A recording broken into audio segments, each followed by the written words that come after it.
தமிழ் கொஞ்சம் கூட சுத்தமா வராதா? నేను తమిళ్ మాట్లాడితే అది తెలుగు విడ స్వీట్ గా ఉంది. இவன் கூட ஸ்வீட்டா இல்ல? இருக்கும் இருக்கும். நான் பாவா கூட அப்படிதான் சொல்லுது. யாருங்க பாவா? அமுல் பேபி பாத்திருக்கீங்களா? அது பெருசாச்சா எப்படி இருக்கும் அப்படியே இருப்பாரு. அவர்தான் என்னை ఇక్కడ పంపించారు. ఓ కూర్చోండిమా.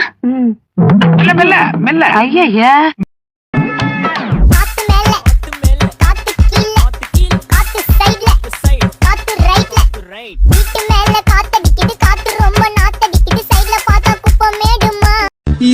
ஹைட் இது போதாதா அட ஏண்டா அழுத்துக்குறா? நம்ம யாரு வம்புக்கும் போறது இல்ல, யாரு தும்புக்கும் போறது இல்ல. நம்ம உண்டு நம்ம சோழி உண்டு போயிடுறது.